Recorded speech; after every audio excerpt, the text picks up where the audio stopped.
Вітаю, сябры! Продолжаем знакомство с новогодней книгой белорусской письменницы, казачницы Алены Масла «Каляды с Хроснай». Мы лётаем на Пегасе. Яшчэ не адчыніўшы дзвярэй пад'езда, мы зразумелі, што дзеці пазбіраліся ў двары. Ад іх дружнага плачу над зламанымі пегасавымі крыламі трэсліся ажно сцены дома. А за бліжэйшымі дрэвамі хаваліся хлапчукі-шкоднікі і рагаталі. Я думала, Хросная на іх хоць накрычыць, хоць пасарамаціць іх, а яна нават і не глянула іхны бок. «Годзе румзаць», – строга сказала яна дзецям, – «лепш давайце рабіць справу». І яна даручыла дзецям моцна трымаць наш дзівосны шалік, а сама ўзяла некалькі памочнікаў, і зараз яны аднавілі пегасу крылы. «Дзякуй, што не вельмі шчыравалі, ламаючы нашага пегаса!» – крыкнула яна хлапчукам за дрэвамі. Потым узяла шалік і абвязала яго вакол пегасавай шыі. Некалькі імгненняў той стаяў нерухома, а тады застрыг вушамі, страсянуў грывай, стукнуў капытом і узняўся над зямлёй. Гэты наш лятучы шалік памог пегасу зняцца ў паветра і цяпер імкнуўся знесці яго за аблокі. Але, пакружыўшыся над домам, пегас прызямліўся. «Ён вярнуўся, каб павазіць вас», – сказала Хросная. На знак згоды крылаты конь кіўнуў галавой. І Хросная падсадзіла яму на спіну аднаго з дзяцей. А потым мы па чарзе, ад самага малодшага да старэйшых, луналі над зямлёю. І ў кожнага ў душы нараджаліся такія прыгожыя словы і паэтычныя радкі, што назаўтра мы закідалі вершамі ўсе дзіцячыя часопісы і газеты. Іх надрукавалі і доўга потым абмяркоўвалі тое, як многа ў нашым горадзе маладых паэтычных талентаў. Хлапчукам, якія зламалі пегасу крылы, таксама захацелася палётаць. Яны нясмела прыблізіліся да нашай кампаніі і, заікаючыся, спыталіся ў Хроснай: «А ці можна нам паездзіць на гэтым кані?» Пегас гнёўна заржаў і падбрыкнуў нагой. Хлопчукі спалохаліся і скочылі ў бок. «Шкада», – сказала Хросная, – «але ён адмаўляецца вас вазіць, бо гэта ж не проста конь, а крылаты конь. Ён возіць людзей у свет паэзіі, а вы хацелі яго пакінуць без крылаў». Тут хлапчукі загаласілі гучней за малых, калі тыя плаквалі разбуранага пегаса. І нам, шчыра кажучы, стала іх шкада. Яны ж такія, як і мы, дзеці, но толькі памыліліся ў сваім учынку. «Дык што, нам цяпер ніколі не лётаць над зямлёй?» «На шчасце, вы можаце яшчэ ўсё паправіць, калі пастараецеся і сваімі рукамі злепіце яшчэ аднаго крылатага коня. Абяцаю, што дапамагу яму падняцца ў паветра. На гэты выпадак я падрыхтавала крыху нітак з чарадзейнага клубка». Назаўтра хлапчукі цэлы дзень шчыравалі над сваім пегасам, а ўвечары створаны імі крылаты конь узняў іх у паветра. Якія пасля гэтага вершы напісалі хлапчукі, іх таксама надрукавалі, а строгія крытыкі сказалі, што ў гэтых вершах, як ні ў якіх іншых, шмат пачуцця і шчырасці. І мы ведалі чаму. «Яны не проста свайго пегаса са снегу вылепілі», – сказала Хросная.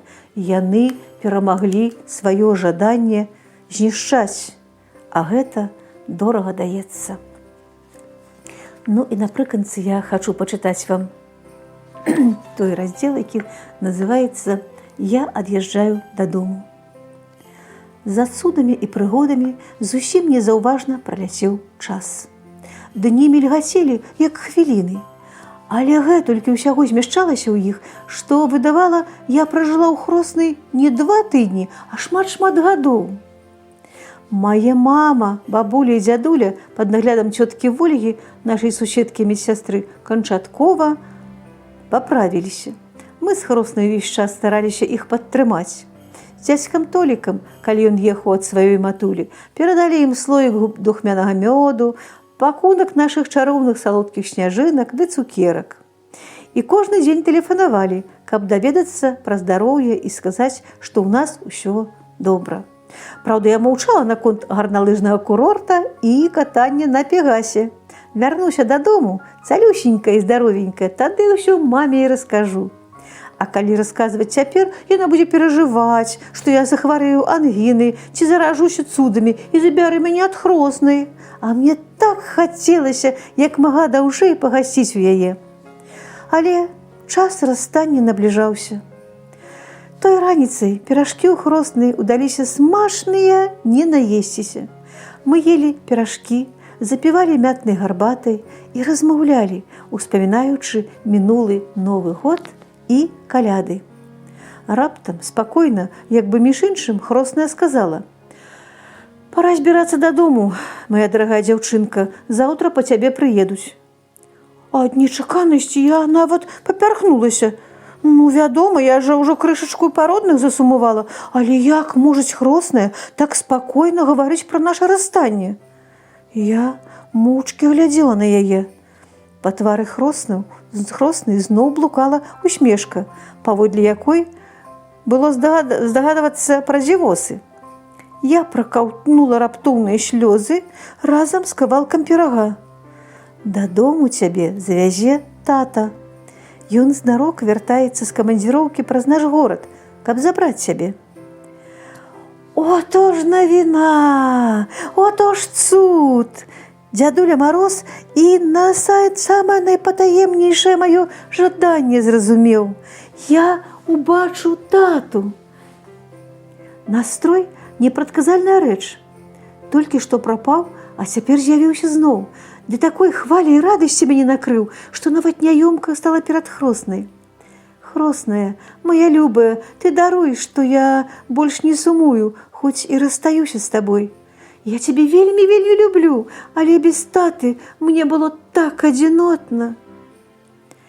«Ах, моя дарагая дзяўчынка», як заўсёды ласкава сказала хросная, «ці ведаеш ты, што добрыя чараўнікі не павінны смуткаваць зусім? Ад гэтага яны дыскваліфікуюцца, гэта значыць страчваюць свае чароўныя здольнасці. Тое, што ты хутка дала рады свайму суму, толькі плюс табе. Ды і мы з табой цудоўна бавілі час, успамінаў будзе да наступных калядаў». І мы пайшлі збіраць мае рэчы. Хросная зняла са сцяны карціну з выявай анёла. «Вось павесіш над сваім ложкам дома».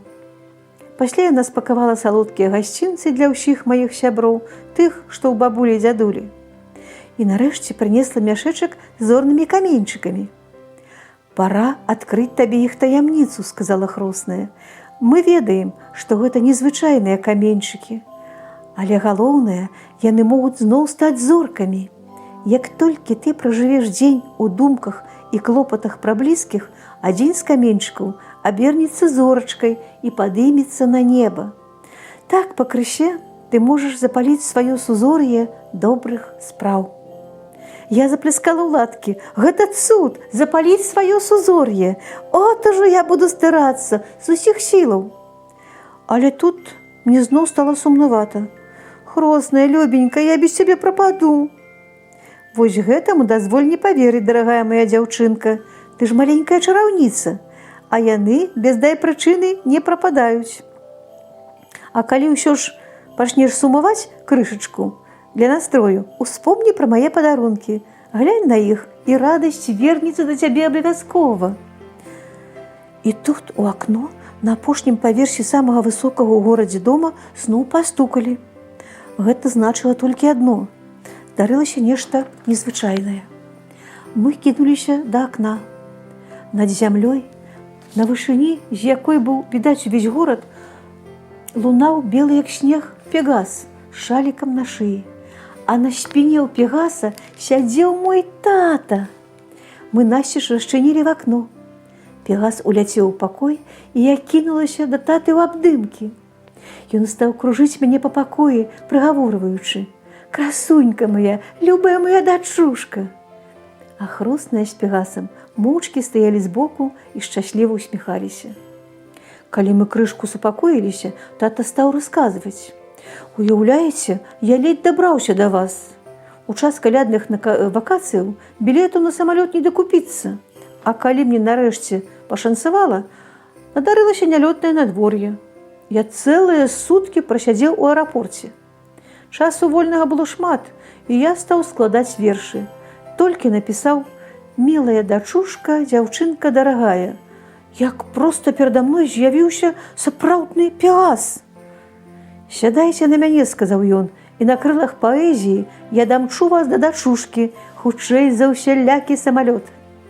«Так не бывае», – здзівіўся я. А ён адказаў: «Ну, мусіць, бывае, раз мы з вамі гаворым», – адгукнуўся Пегас.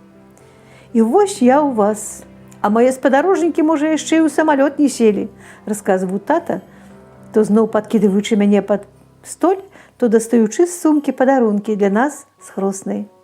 «Ну і цудоўна», – сказала Хросная, і, вядома ж, запрасіла ўсіх піць гарбату.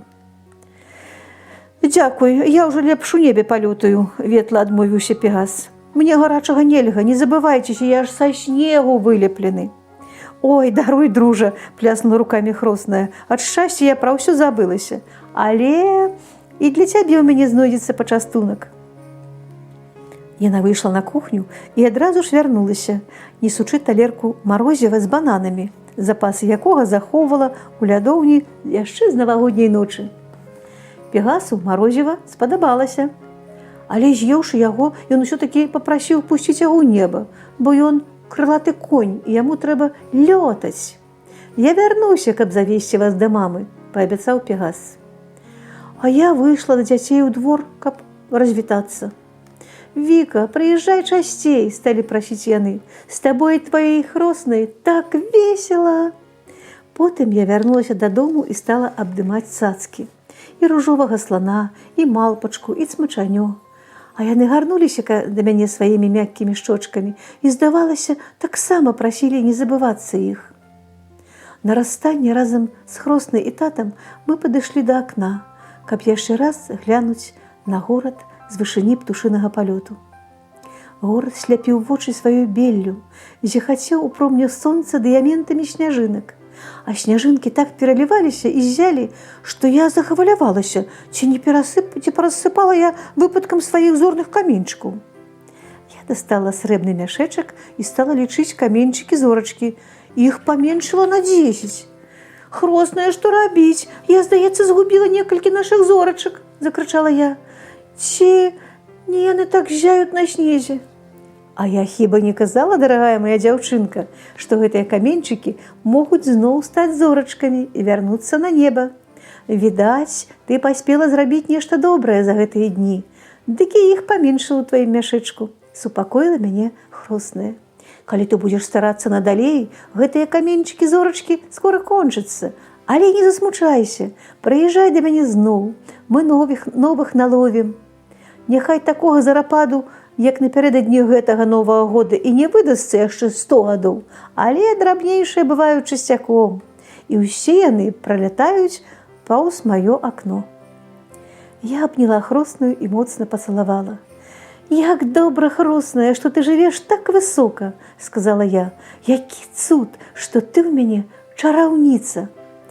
І я дастала падарунак для Хроснай, які тайком ад яе рабіла з вечара. Я намалявала фарбамі яе партрэт і цяпер, адвітваючыся, аддала. Хросная расцвіла ад шчасця, і адразу са срэбнага мяшэчка з каменьчыкамі паднялася маленькая зорачка і паляцела на неба. «Вось ты і ўбачыла, як нараджаюцца сузор'і, дарагая моя дзяўчынка», – сказала Хросная. «А гэта дадзена не кожнаму, нават даросламу чараўніку». Потым яна адчыніла ў гасцёўні акно і пасадзіла нас з татам на спіну Пегасу. Мы крэпка абняліся на расстанне і ўзвіліся над аблокамі. Спадзяюся, што гэта кніжка вам спадабалася, і вы будзеце шукаць яе, будзеце набываць яе ў кнігарнях і па тых адрасах, якія я пакінуў у сваіх сацыяльных сетках. А яшчэ я раю тым, хто хоча больш даведацца пра кнігу, пра што яна, звярнуцца да папярэдніх маіх запісаў на канале «Казкі на канапе» і паслухаць іншыя гісторыі, якія адбыліся з Вікай і яе хроснай падчас калядна-навагодніх святаў. А я з вамі развітваюся, жадаю вам шчасця, творчасці і заўсёды хай у вашых душах жыве дабрыня і спагадлівасць. Да пабачэння, да сустрэч на канале «Казкі на канапе».